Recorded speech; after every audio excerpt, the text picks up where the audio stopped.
Hello everyone, कैसे हैं आप लोग। मेरा नाम है प्रियांशु और जैसा कि हम लोग अभी लास्ट क्लास में डाइजेस्टिव सिस्टम में थे, टीथ पढ़ रहे थे, तो चलिए आगे बढ़ते हैं। लास्ट टाइम टीथ में हम लोगों ने जो जाना कि टीथ इज द इंटरग्यूमेंट्री डेरिवेटिव, जिसका मतलब टीथ जो है वो हम लोग के स्किन से डिराइव किया हुआ है। तो हम लोगों ने कुछ सेल्स के बारे में जाना, एमिलोब्लास्ट सेल एंड ओडोंटोब्लास्ट सेल, जिससे टीथ डिराइव करता है। पर इससे हम लोग के पास एक आइडिया नहीं मिल रहा था कि स्किन से कैसे डिराइव करता है। तो चलिए आज हम लोग जानेंगे, एक आइडिया मिलेगा कि स्किन से कैसे डिराइव करता है। लास्ट टाइम मैंने जर्म लेयर्स बनाए थे। ये जो हम लोग के एम्ब्रियोनिक स्टेज में जर्म लेयर्स होते हैं, ये जर्म लेयर है। जर्म लेयर्स जो हम लोग एम्ब्रियोनिक स्टेज में होते हैं, मैंने लास्ट टाइम बनाया था, जिनमें से इंडोडर्म छोड़ के एक्टोडर्म एंड मेसोडर्म से टीथ बनता है। तो चलिए देखते हैं एक्टोडर्म में मेसोडर्म और क्या करता है। तो एक्टोडर्म जो है हम लोग का एपिडर्मिस बनाएगा। आई होप आप जानते हैं एपिडर्मिस क्या होता है। The outermost layer of the skin is known as epidermis. उसके नीचे क्या होता है? उसके नीचे होता है डर्मिस। तो मेसोडर्म जो है वो हम लोग का डर्मिस बना रहा है। ठीक। अब फ्लोर, जब हम लोग के टीथ नहीं बने हैं तो हम लोग के बकल कैविटी में एक फ्लोर है। ठीक है। अगर ये हम लोग का अपर जॉ और ये लोअर जॉ अगर आप ले लें, ये अपर जॉ एंड ये लोअर जॉ, ठीक है, मैं लिख रहा हूं, lower jaw and upper jaw. तो ये जो फ्लोर है दोनों का, इस पे सबसे पहले हम लोग का स्किन बनेगा। ठीक है, ये स्किन बनेगा, इसमें हम लोग का एपिडर्मिस लेयर होगा और डर्मिस लेयर होगा। अब ये जो एपिडर्मिस सेल है, एपिडर्मिस लेयर है, ये एक सेल बनाएगा जिसको हम लोग बोलेंगे एमिलोब्लास्ट सेल। बिल्कुल ध्यान दीजिएगा, मैं ग्राफ की तरह बताने जा रहा हूँ। ठीक है, मैं इसको मिटा रहा हूँ और हम लोग ग्राफ की तरह जानेंगे कि एपिडर्मिस हम लोग का जो बना रहा है डिराइव करके एमिलोब्लास्ट, एंड ये एमिलोब्लास्ट जो है सबसे पहले इस फ्लोर पे डिपॉजिट होगा। सबसे पहले ये सेल्स आ जाएंगे और ये सेल बर्स्ट कर जाएगा, इसलिए तो इसको ब्लास्ट बोला जाता है। ब्लास्ट, ये ब्लास्ट करेगा।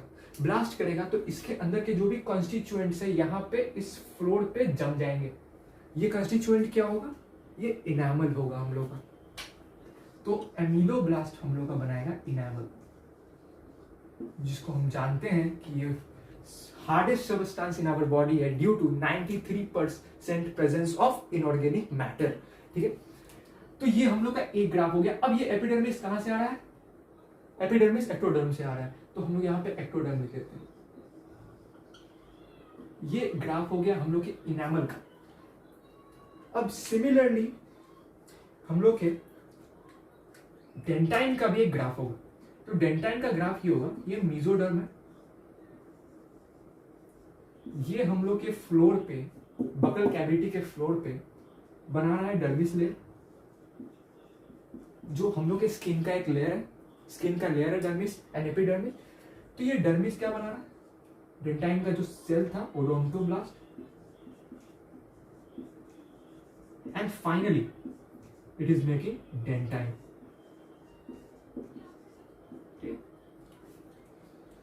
तो ये था हम लोग का ग्राफ कि कैसे जो हम लोग का टीथ है वो बनता है। अब चलिए जानते हैं कि टीथ का स्ट्रक्चर क्या है और डेंटिशन के बारे में हम लोग जानेंगे, अरेंजमेंट ऑफ टीथ कैसा होता है।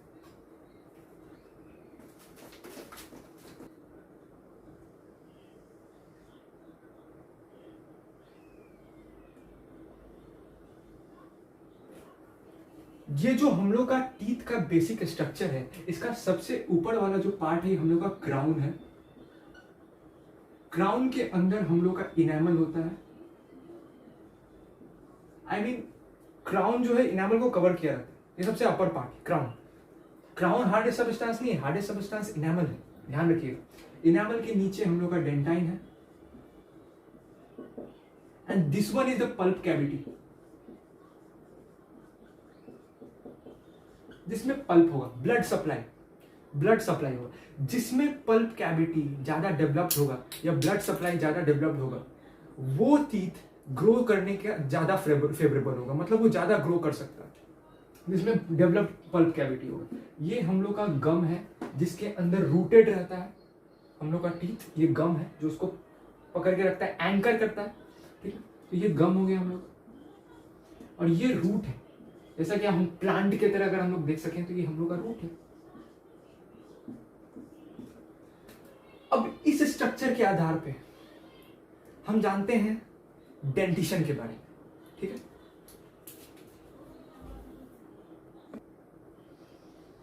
अब चलिए जानते हैं कि on the basis of attachment, root का अटैचमेंट गम के साथ कितने तरह के टीथ्स फॉर्म करेंगे, ठीक है। कितने तरह के ये अटैचमेंट्स होंगे, तो चलिए इन अटैचमेंट्स को हम जानते हैं। फर्स्ट है हम लोग के पास एक्रोडोंट, सेकंड है pleurodont, and the third one is थिकोडोंट।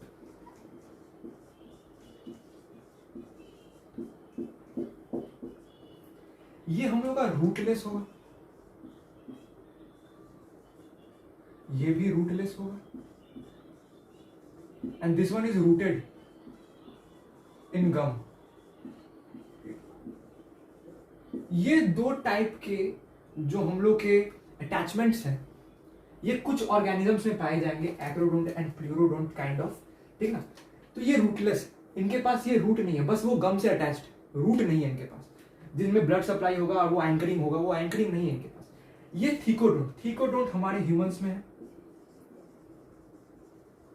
Humans and other mammals में थिकोडोंट है, जिसमें रूटेड इन गम्स, रूट्स जो होते हैं टीथ के वो गम्स में एंकर्ड रहते हैं, ठीक। तो ये कुछ टर्म्स थे जो हम लोग को जान के रखना चाहिए। अब चलिए जानते हैं टूथ के रिप्लेसमेंट के बारे में। हम जानते हैं कि हमारे ह्यूमंस में 2 बार टूथ रिप्लेस हो सकते हैं। एक बार जो मिल्क टीथ आते हैं, फिर वो टूट जाते हैं, फिर सेकेंड बार वो रिप्लेस होता है, तब हमारे पास परमानेंट टीथ आता है। तो क्या सारे ऑर्गेनिजम्स में सेम काइंड ऑफ रिप्लेसमेंट, इसके बारे में हम लोग जानते हैं। तो on the basis of replacement of teeth, on the basis of replacement of teeth, कितने टाइप के टीथ होंगे हम लोग के पास। तो on the basis of replacement of tooth, ठीक ना, कैसे वो रिप्लेस हो रहे हैं, उस हिसाब से हम लोग के पास 3 टाइप्स ऑफ टूथ होंगे। फर्स्ट है monophyodont, second is diphyodont, and third is पॉलीफियोडोंट।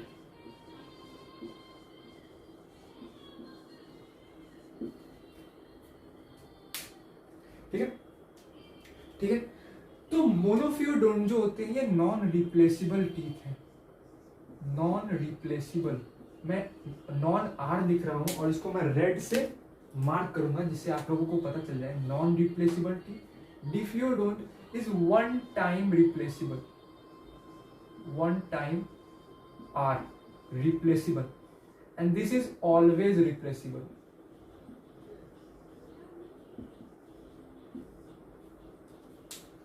आप ऐसे याद रख सकते, मोनोफियोडोंट, मोनो मीन्स वन, मतलब एक ही बार टीथ आया, एक बार टीथ आया उसके बाद अब नहीं आएगा, अब टूट भी जाए तो वो गए, अब वो आ ही नहीं सकता। डिफियोडोंट से मैं लगता है कि टीथ 2 बार आ रहा है, एक बार टूटा भी तो चांसेस है कि दोबारा वो उगेगा।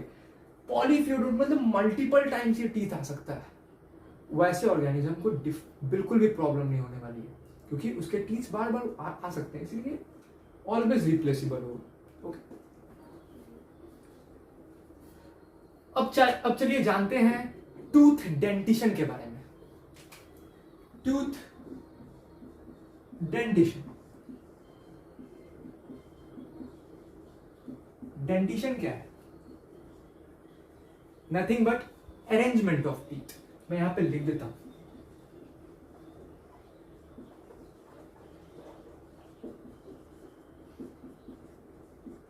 मतलब टीथ हम लोग का किस प्रकार अरेंज्ड रहेगा, ठीक है। तो on the basis of arrangement of teeth हम लोग के डेंटिशन 2 टाइप के हैं। टाइप्स 2, मैं ग्राफ बना रहा हूं, homodont and heterodont.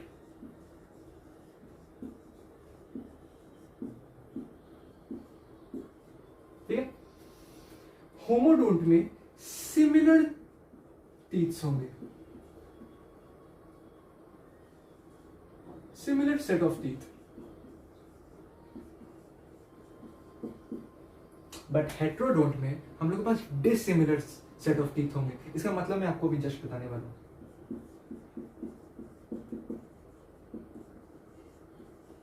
Dissimilar set of teeth,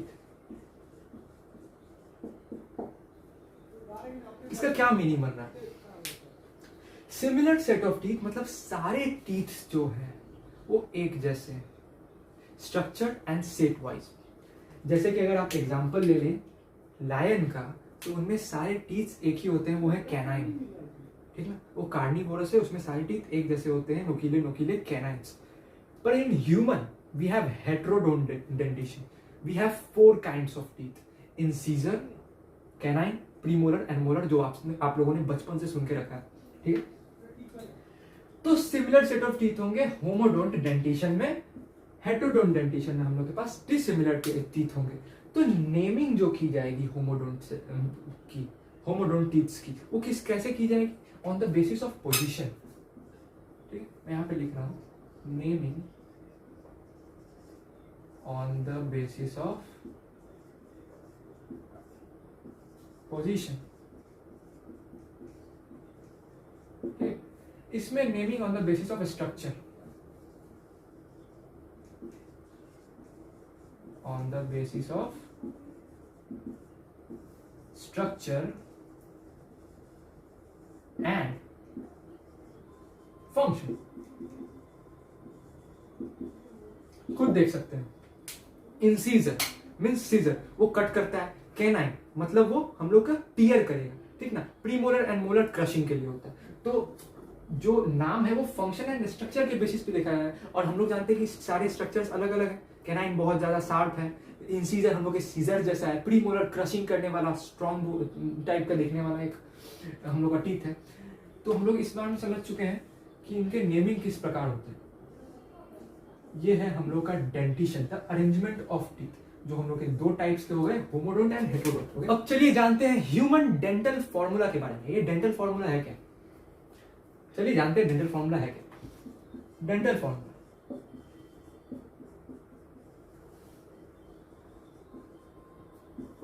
ये नंबर ऑफ टीथ पे डिपेंड करता है। ठीक ना, ये एक छोटा सा फॉर्मूला है जो हम लोग को बता देगा कितने नंबर ऑफ टीथ्स कैसे अरेंज्ड है। ठीक ना, सिमेट्रिकली हमारे माउथ के अंदर। तो ह्यूमन में एडल्ट्स का जो हम लोग का डेंटल फॉर्मूला है वो है 2123/2123। क्या है भाई ये? तो 2123 के नीचे मैं एक और चीज लिख दूंगा, ICPM। 2 incisor, 1 canine, 2 premolar and 3 molar. ये हम लोग को बता रहा है। कैसे? आप कंफ्यूज हो जाएंगे कि डेंटिशन कैसे, क्योंकि हम लोग के आगे में तो 4 इंसीजर होते हैं, फिर 1 कैनाइन होता है, 1 कैनाइन होता है, देन हम लोग के पास मोलर्स हैं। ठीक ना, देन प्रीमोलर। तो ये कैसे फॉर्म कर सकता है?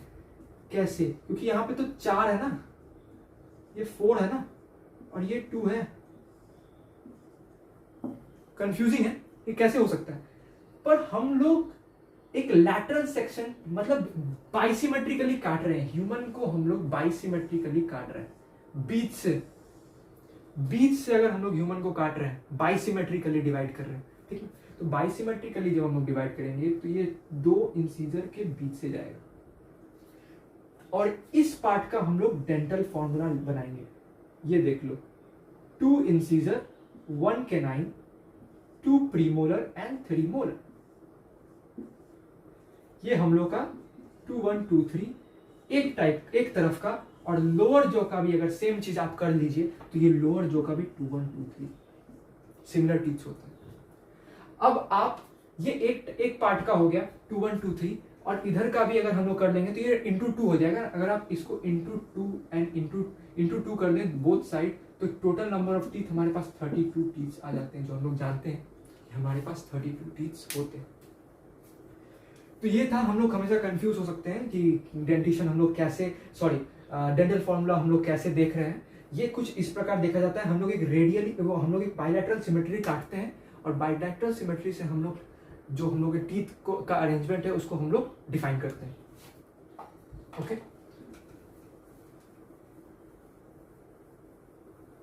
ये हो गया हम लोग का एडल्ट्स का डेंटल फॉर्मूला। अब चलिए जानते हैं चाइल्ड का डेंटल फॉर्मूला। जब उसके पास मिल्क टूथ होगा तो ये है 2102 बाई 2102। Similar condition ICPM, 2 incisor, 1 canine, no premolar and 2 molar. अब आप जानिएगा कि ये 3 मोलर क्यों नहीं है, 2 मोलर क्यों है। ये जो थर्ड मोलर है जिसको हम लोग विजडम टीथ कहते हैं, आप यहां लिख भी सकते हैं, third molar is known as wisdom teeth. मैं लिख देता हूं, third molar is known as wisdom tooth. ये 18 साल 19 साल के बाद निकलता है, जब हम लोग एडल्ट हो जाते हैं। तो ये क्योंकि हम लोग एडल्ट के बारे में जान रहे हैं, और चाइल्ड में ये मिल्क टूथ है, मिल्क टूथ है। मिल्क टूथ में हम लोग का जो ये डेंटल फॉर्मूला है ये कुछ इस प्रकार होता है, ठीक है। थर्ड मोलर हम लोग का विजडम टीथ है, और अगर हम लोग चाइल्ड का डेंटल फॉर्मूला लिखें तो सिमिलर कंडीशन यहाँ पे हम लोग का 32 आया था, तो यहाँ पे अगर हम लोग इंटू टू करें तो हम लोग पास 20 टीथ आएंगे। चाइल्ड में 20 टीथ होते हैं। ओके, आप खुद देख सकते हैं, 2 × 2 4 + 2 + 4, और उसके सेम टू सेम हम लोग नीचे भी कर लेंगे, तो ये 20 टीथ हम लोग के पास आते हैं। ये हो गया हम लोग का डेंटल फॉर्मूला, जो हमेशा आज ना कल पूछता रहता है, एग्जाम्स में भी और बुक्स में भी दिया जाता है। हम लोगों ने जाना कि डेंटल फॉर्मूला कैसे बनाया जाता है, कैसे लिखा जाता है, क्यों हम लोग सिर्फ साइड का देखते हैं, बीच का नहीं देखते, एक सिमेट्री के फॉर्म में हम लोग देखते हैं। तो सब कुछ के बारे में हम लोगों ने जाना। अब चलिए आगे पढ़ते हैं बकल कैविटी में। हम लोग टीथ कर चुके, अब आगे बढ़ते हैं टंग की ओर।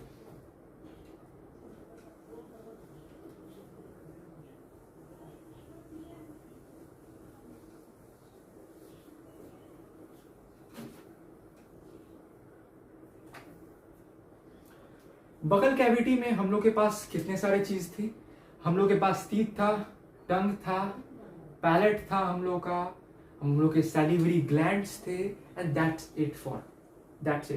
जो हम लोग का मेन चीज थी वो यही चीज थी। इनमें से हम लोगों ने टीथ कंप्लीट कर लिया। अब हम लोग जानने वाले हैं टंग के बारे में। टंग,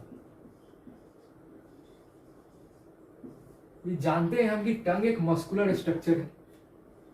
it is a muscular structure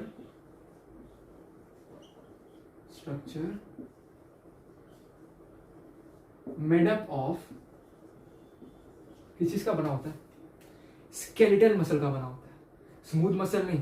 अब मैं बताऊंगा क्यों स्केलेटल मसल का बना होता है, स्मूथ मसल का नहीं बना होता है, बस आप देखते जाइए। Made up of skeletal muscle, ठीक है। मसल जो है हम लोग के 2 टाइप्स के होते हैं, skeletal and smooth. Skeletal muscle जो हम लोग का होता है वो वॉलंटरी मसल होता है, जिसको हम लोग कंट्रोल कर सकते हैं अपने सेरेब्रल कॉर्टेक्स से। स्मूथ मसल जो होता है वो इनवॉलंटरी मसल होता है, उसको कंट्रोल करता है ऑटोनॉमस नर्वस सिस्टम, मतलब हम लोग का रिफ्लेक्स एक्शन, ठीक है। तो स्केलेटल मसल का मतलब, इसलिए तो हम लोग टंग को खुद कंट्रोल कर सकते हैं, वोकैबुलरी के लिए, बोलने के लिए, बोलस बनाने के लिए फूड का, और जैसे चाहे हम लोग अपने टंग को मूव कर पाते हैं, क्योंकि ये स्केलेटल मसल का बना है। अब टंग पाया कहां जाता है, तो हम लोग देख सकते हैं कि tongue is present on the floor of buccal cavity,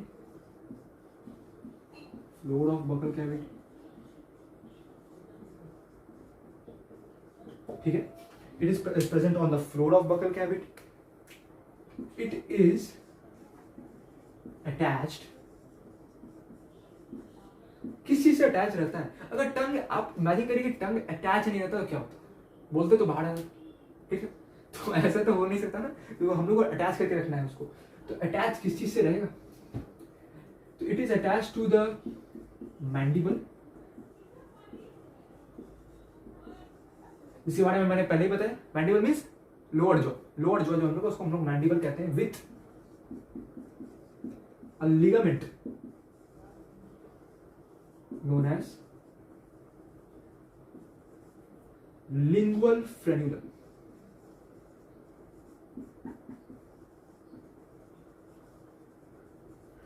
फिर यहां पे शब्द आया लिंगुअल। लास्ट क्लास में मैंने बताया था लिंगुअल का मतलब होता है टंग। जहां पे भी आप लिंगुअल शब्द सुनेंगे दिमाग में याद रख लीजिए उसका मतलब होता है टंग, ठीक है, वो टंग से रिलेटेड है जहां पे भी आप सुने। फ्रेन्यूलम, फ्रेन्यूलम ये एक लिगामेंटस स्ट्रक्चर है, ठीक ना, जो पाया जाएगा हम लोग के मैंडिबल से टंग को अटैच करके रखेगा। किस पार्ट में, वेंट्रल पार्ट में, ventral part of the floor, ठीक है, टंग के वेंट्रल पार्ट को अटैच करके। अब मैं आपको बताता हूं कुछ चीजें।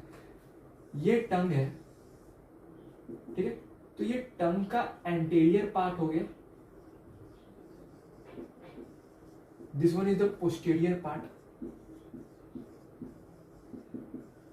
ये टंग है जिसको आप ऊपर की तरफ उठाते हैं, ठीक है, ये पार्ट ऊपर की तरफ उठेगा जब आप ऊपर की तरफ इसको उठाते हैं, ठीक है, तो ये अपर पार्ट डॉर्सल है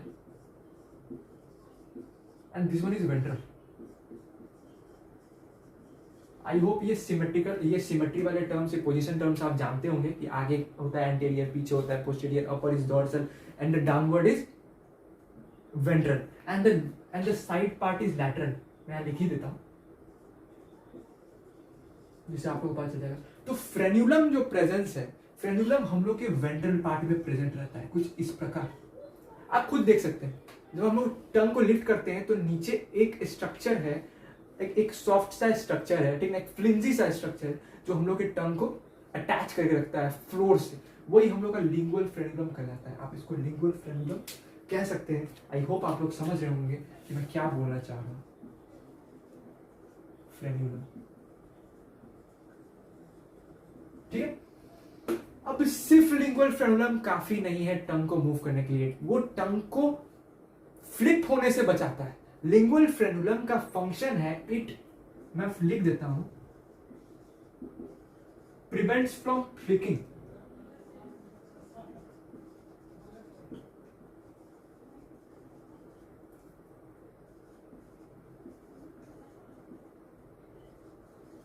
स्लिपिंग और फ्लिकिंग, पीछे की तरफ वो फ्लिक ना कर जाए, स्लिप ना कर जाए, इसीलिए हम लोग उसको प्रिवेंट करता है नीचे से कौन, लिंगुअल फ्रेन्यूलम, ठीक है।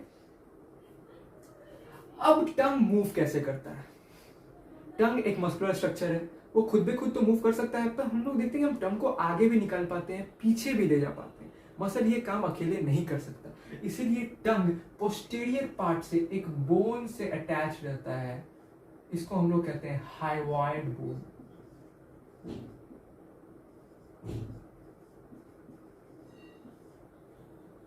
आई थिंक स्पेलिंग हाइवॉइड का यही है, हाँ, हाइवॉइड बोन से हम लोग का ये जो पोस्टीरियर पार्ट है, पीछे के पार्ट से, पीछे के तरफ से, मतलब हम लोग के फेरेंजियल पार्ट से ये अटैच रहता है टंग विथ हाइवॉइड बोन, जो इसको मूव करने में बहुत मदद करता है।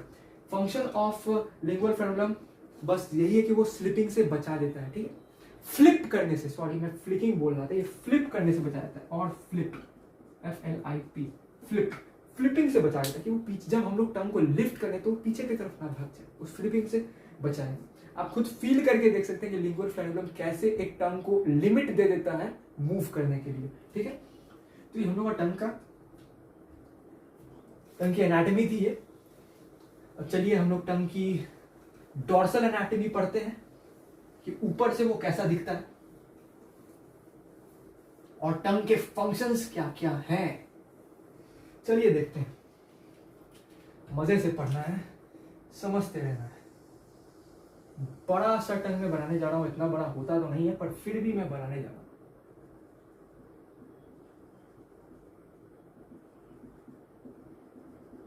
ठीक है, ये हम लोग का टंग है। टंग है तो टंग में टेस्ट बड्स तो जरूर होंगे। टेस्ट बड्स के बारे में आप लोगों ने बचपन से सुन रखा है।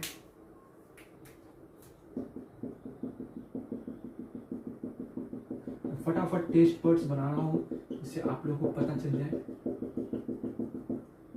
बड़े बड़े पीछे होंगे। चलिए, ये हम लोग का टंग का बेसिक स्ट्रक्चर है, डॉर्सल स्ट्रक्चर, ऊपर से स्ट्रक्चर। जैसा मैंने बनाया था टंग बनाया था ना, ये स्ट्रक्चर, ये ऊपर का स्ट्रक्चर जो हम लोग देख पाते हैं बाहर से, ठीक ना। जब वो लिफ्ट नहीं करता, जो हम लोग स्ट्रक्चर देख पाते हैं, उस स्ट्रक्चर को हम लोग यहां पे सामने देख रहे हैं, ठीक है। ये जो मैंने बहुत सारे स्ट्रक्चर्स टंग के सरफेस पे बनाया है, ये स्ट्रक्चर्स हैं टेस्ट बर्ड्स, ठीक ना। तो ये टेस्ट बर्ड, सॉरी, ये पैपिला स्ट्रक्चर है। इन स्ट्रक्चर्स को पैपिला कहा जाता है या पैपिले। ये स्ट्रक्चर्स जो हैं, ये डिफरेंट स्ट्रक्चर्स जो मैंने बनाए हैं, इन्हें पैपिला कहा जाता है।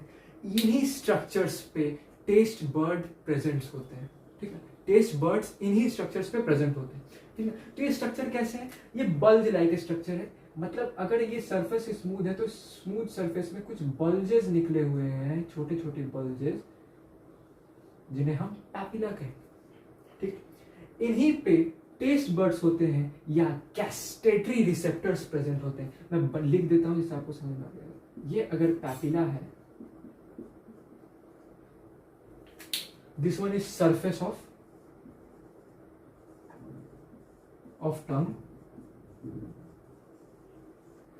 तो इनमें जो पोर्स होंगे, उन पोर्स में पाया जाएगा गैस्ट्रेटरी रिसेप्टर।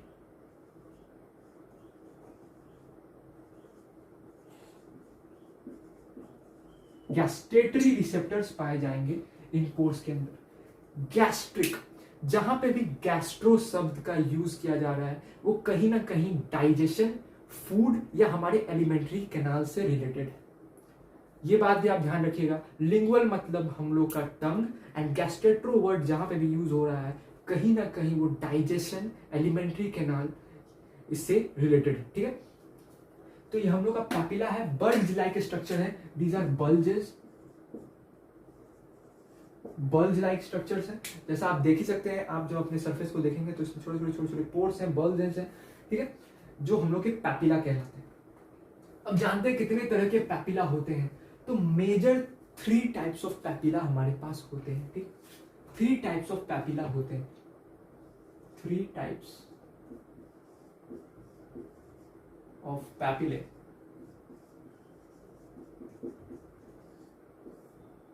मैं लिख रहा हूं कि कौन कौन से पैपिले होते हैं हमारे पास।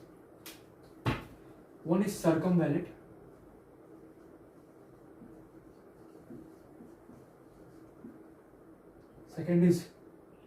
second is filiform, and third is fungiform। लिख तो दिया, पर यहां डिनोट करेंगे, क्योंकि मैंने यहां पे डिफरेंट कलर से बनाया है कुछ डिफरेंट स्ट्रक्चर्स। इनको डिनोट करेंगे हम। इन नेम्स को याद रखिएगा, बिल्कुल याद रखिएगा इन नेम्स को आप। तो ये जो है भाइयों, ये हम लोग का सर्कमवैलेट, ये हम लोग का सर्कमवैलेट पैपिले है। ये हम लोग का फंजीफॉर्म है, जो पेरिफेरी में है, चारों तरफ, ठीक ना, हट के, ठीक है, सरफेस बीच के स्ट्रक्चर से हट के जो है पेरिफेरी स्ट्रक्चर को बोला जाता है, ठीक ना। उस इस पार्ट्स को पेरीफेरी बोला जाता है, जिसमें हम लोग के फंजीफॉर्म पैपिला पाएंगे। और बीच में ये जो बीच का स्ट्रक्चर आप देख रही है, हम लोग का फिलीफॉर्म। ये हम लोग का फिलीफॉर्म, ये है हम लोग का फिलीफॉर्म पैपिला। अब क्यों इतने सारे स्ट्रक्चर्स हम लोग के टंग में हैं? क्या सारे स्ट्रक्चर्स सिर्फ फूड का टेस्ट बताते हैं या कोई और काम करते हैं? तो ये सारे स्ट्रक्चर्स स्पेशलाइज्ड हैं कुछ काम में, ठीक, डिफरेंट काम में ये सारे स्ट्रक्चर्स स्पेशलाइज्ड हैं।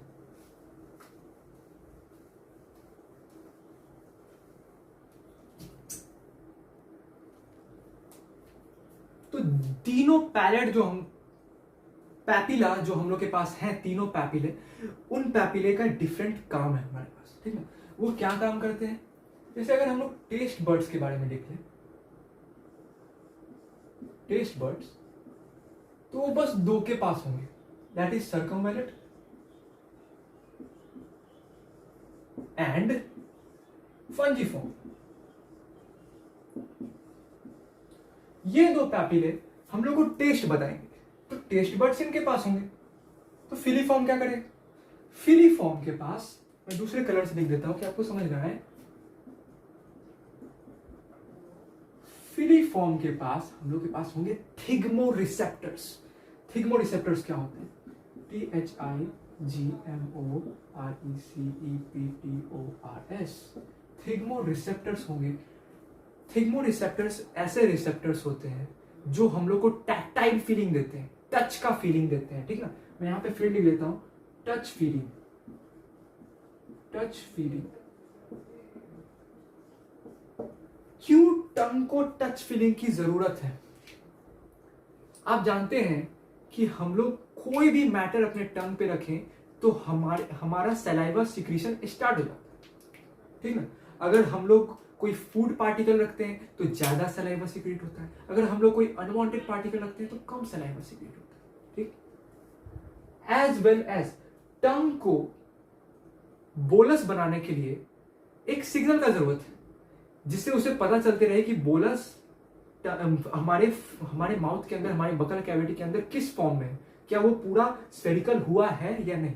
क्योंकि बोलस बनाने के लिए हम लोग को पूरा स्फेरिकल स्ट्रक्चर चाहिए, तो स्फेरिकल फील जब तक हमारे टंग को नहीं आएगा तब तक वो बोलस, तब तक वो च्यू करता रहेगा, तब तक वो मूव करता रहेगा। तो ये फीलिंग भी हम लोग को थिग्मो रिसेप्टर से मिलता है, जो हम लोग का फिलीफॉर्म प्रोवाइड करता है।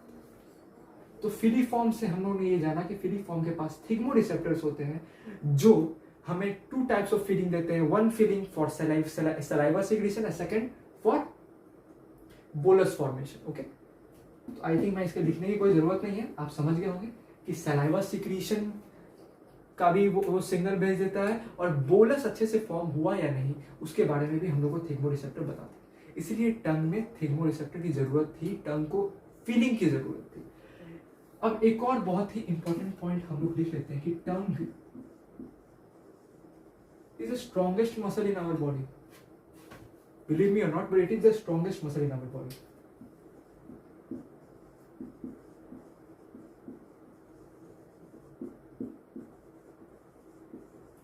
ये हमारे बॉडी का स्ट्रॉन्गेस्ट मसल है। टंग के बारे में ये कुछ चीजें थी। अब मैं टंग का स्ट्रक्चर एक बार और बनाने वाला हूं और आपको बताने वाला हूं कि हम कौन से पॉइंट्स मिस किए या कौन से पॉइंट्स हम लोगों ने अभी जानना बाकी है, ओके। तो इस बार मैं छोटा स्ट्रक्चर बनाने वाला हूं। हमने 3 पैपिला के बारे में जाना था,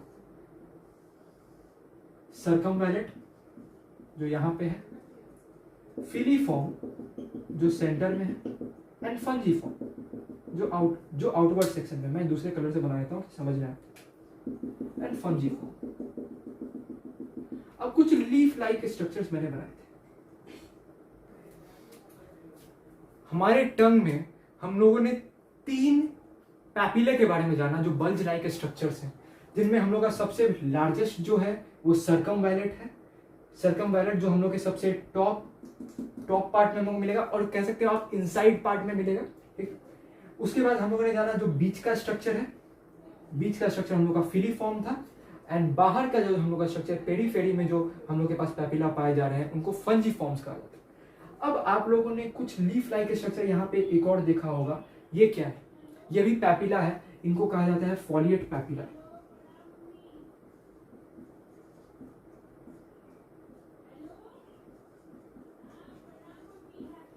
ये फॉलिएट पैपिला है। फॉलिएट पैपिला का कोई काम नहीं है, ये वेस्टिजियल ऑर्गन है, आप लिख लीजिएगा, ये वेस्टिजियल है,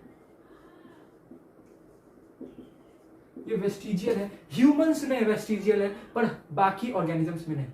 बाकी मैमल जैसे हर्बीवोर्स में ये काम आते हैं, ये पैपिले काम करते हैं, पर ये वेस्टिजियल है ह्यूमंस में। इसीलिए इन पैपिले को हम लोग ने कोई भी फंक्शन में नहीं बांटा, ठीक है।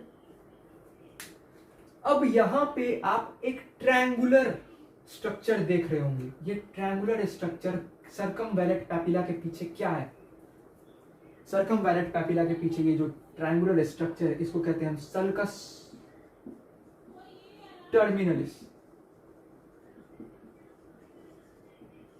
इसको हम लोग कहते हैं सल्कस टर्मिनलिस। ये टंग को फेरिंग्स से अलग करता है। फेरेंजियल पार्ट से ये टंग को अलग करता है। टंग का जो सरफेस है उसको फेरिंग से अलग करता है। ये सल्कस टर्मिनलिस, ये टर्मिनल पार्ट है, इसलिए हम लोगों ने यहाँ पे टर्मिनलिस वर्ड का यूज किया। तो ये था हम लोग का टंग। अब चलिए एक और चीज हम लोग यहाँ पे लिख देते हैं कि सर्कमवैलेट जो ये लार्जेस्ट पैपिला है,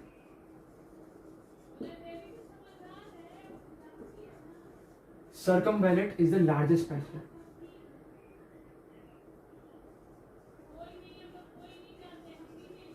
Circumvallate is the largest papilla. इनमें टेस्ट बर्ड्स प्रेजेंट होते हैं, जैसा कि मैंने आप लोगों को लिखाया है। फिलीफॉर्म में थिग्मोरिसेप्टर प्रेजेंट होते हैं, फंजीफॉर्म में भी टेस्ट बर्ड्स प्रेजेंट होते हैं। ये था बेसिक स्ट्रक्चर हम लोग के टंग का। चलिए एक और चीज जानते हैं। टंग का स्ट्रक्चर हम लोग यही रहने देते हैं क्योंकि हम लोगों को कुछ और चीजें भी बनानी है।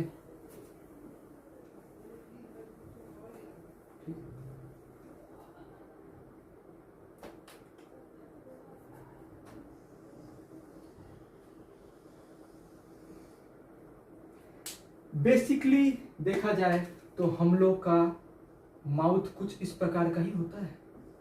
अगर ये टीथ हम लोग बना रहे हैं यहाँ पे, ठीक ना, तो ये हम लोग का लोअर जॉ, और ऊपर में हम लोग का एक स्ट्रक्चर होता है जिसको हम लोग उव्यूला कहते हैं।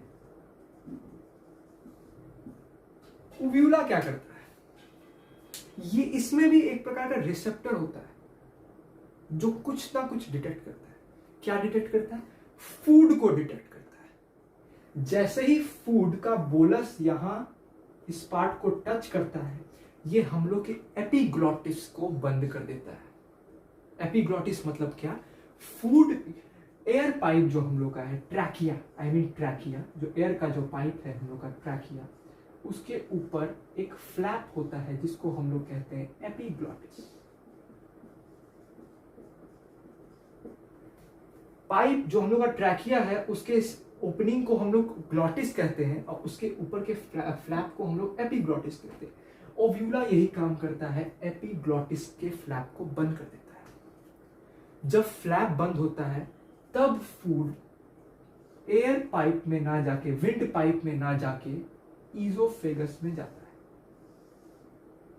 फूड ईजोफेगस में जाता है। अगर हम लोग के पास कोई ऐसा मैकेनिज्म नहीं होता जिससे एपिग्लॉटिस बंद ना हो पाता, तो फूड अनफॉर्चुनेटली हम लोग के विंड पाइप में चला जाता, जो हो जाता लीथल।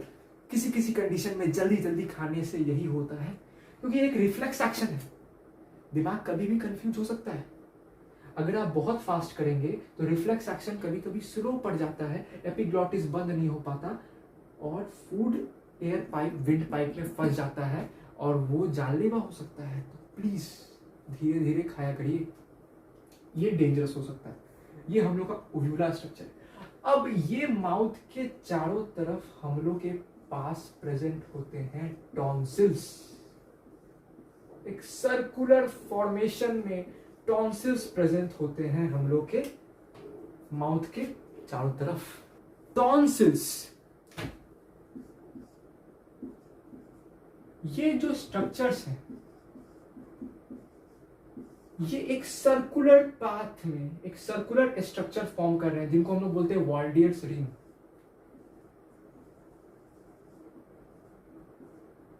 रिंग लिख लीजिएगा, वॉल्डियर्स रिंग कहा जाता है। वॉल्डियर नामक साइंटिस्ट ने इसको खोजा, इसलिए वॉल्डियर्स रिंग इसका नाम। टॉन्सिल क्या है? टॉन्सिल के बारे में हम लोग छोटा सा लिख लेते हैं।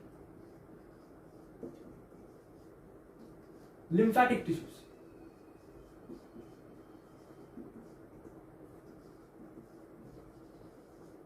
ग्रुप ऑफ लिम्फेटिक टिश्यूज है। लिम्फेटिक टिश्यूज क्या है? लिम्फेटिक टिश्यूज ऐसे टिश्यूज होते हैं जिनके अंदर WBC एंड लिम्फोसाइट्स प्रेजेंट होते हैं, या आप कह सकते हैं हम लोग के बॉडी में जो मैकेनिज्म है अनवांटेड पार्टिकल से बचने का, ठीक ना, माइक्रो ऑर्गेनिजम्स में से बचने का, वो हम लोग को टॉन्सिल प्रोवाइड कराता है, लिम्फेटिक सिस्टम प्रोवाइड कराता है। ठीक, आई होप आप समझ गए होंगे।